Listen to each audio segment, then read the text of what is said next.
This video has been going around with this particular white lady, and she wants to share, with definitely us as black people, and also, I guess, the world, why people of her community just do not like, or in her words, hate us as black people. Let's go ahead and check out what she has to say. And I will say up front, I appreciate her, everything she's saying. I really do. Because it do take some bravery in their community, actually, to come out and just be honest about how they really feel about us as black people. So go ahead and check this out. Reasons white people hate black people is because we cannot tolerate black joy. We cannot tolerate black intelligence. We cannot tolerate black beauty. We cannot tolerate black confidence. We cannot tolerate black camaraderie. We cannot tolerate anything that frees a black person. We don't like black people to be educated. We don't like them to be successful. We don't want black judges. We don't want anything for black people that doesn't directly affect and entertain us. So we can have a black nanny, we can have a black house cleaner, we can have a black teacher, we can have a black coach, we can have black players, but only for the specific things that we feel comfortable with.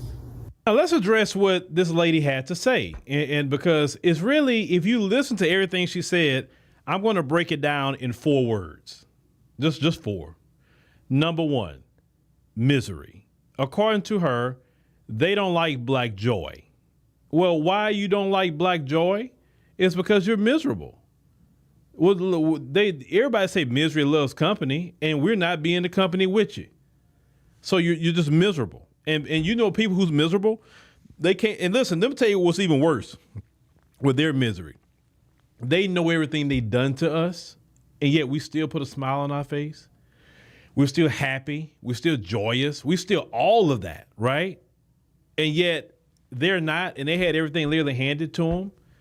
So that's word number 1. According to her and her assessment of her community, they are truly miserable. Number 2. They feel inferior to black people. They have an inferiority complex. This is what she's saying. Think about it. They don't like black intelligence. Why? Because truly feel they cannot match black intelligence. They don't like black beauty. This is what she's saying. Because they don't match up to the black woman or the black man, which makes you feel inferior to black people, right? So the first 2 things is misery and an inferiority complex to black people, which fuels hatred. Now, also, I will add jealousy. Jealousy also comes in the mix as well, especially a lot of times with the women, because a lot of their women is so jealous of black women, they can't stand when a black woman gets any kind of attention or whatever, because they really want to be the main character, but they're not. All right. So let's move to what she says is basically the approved things that black people can do and they okay with. 1, she mentioned entertain. So you could sing, you could dance, you could be intimate with them, right?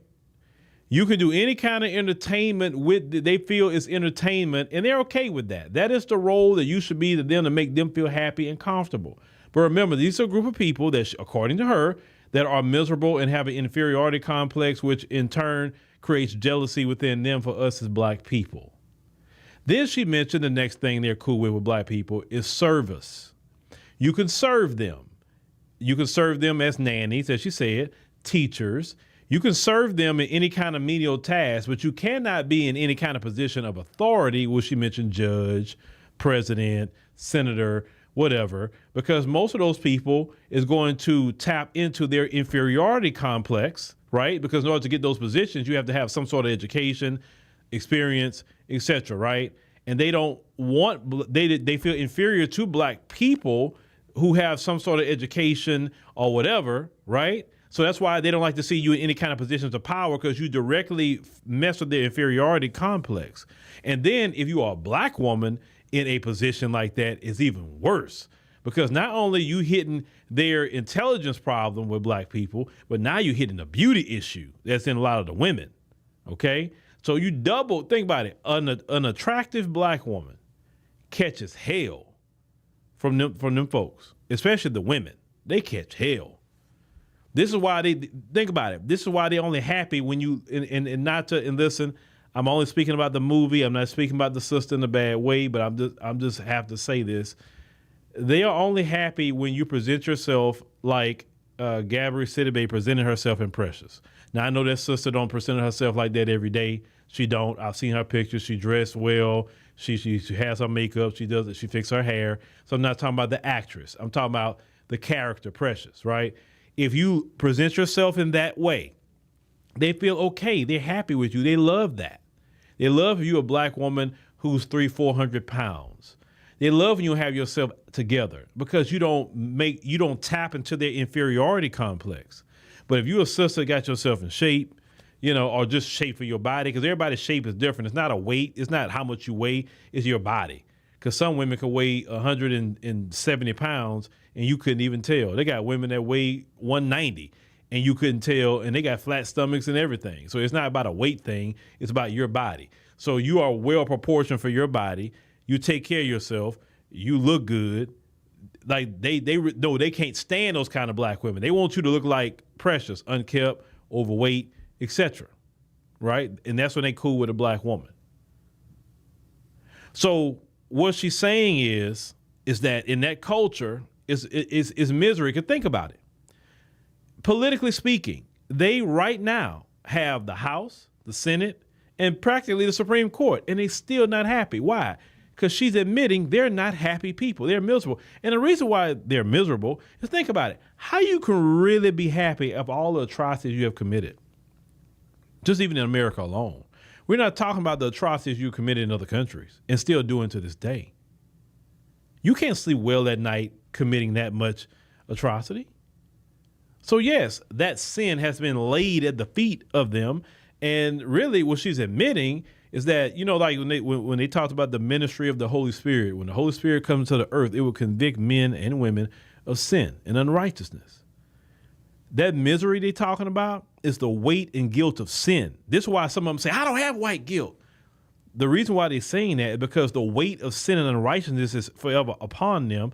And the only way they can get out of it, unless they do the things to correct the sin and unrighteousness, which they do not want to do.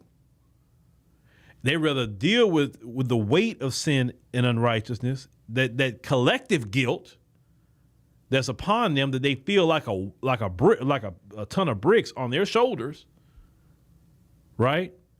They may say, well, I had nothing to do with it. Why you was telling me? Why? Nobody said you did anything, but that's guilt talking.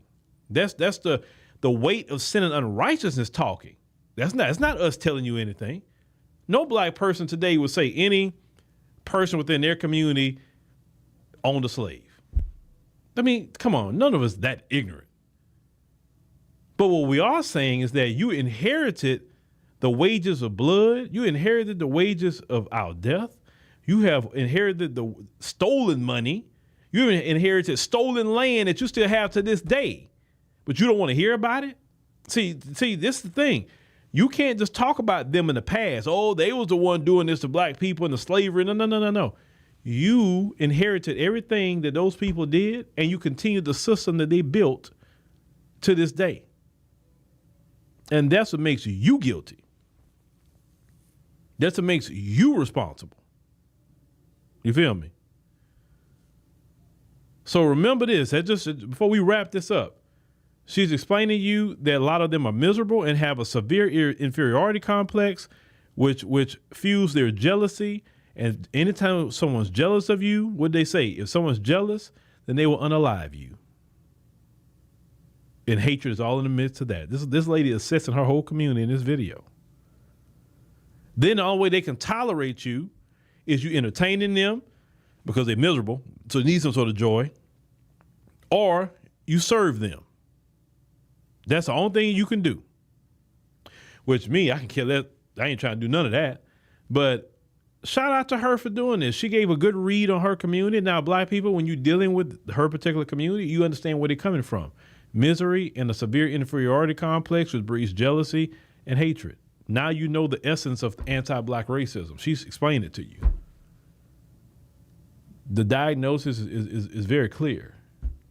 Did we do anything to them that caused their misery? No, they did it to themselves. Did we do anything to make them have a severe inferiority complex? No, that's on them.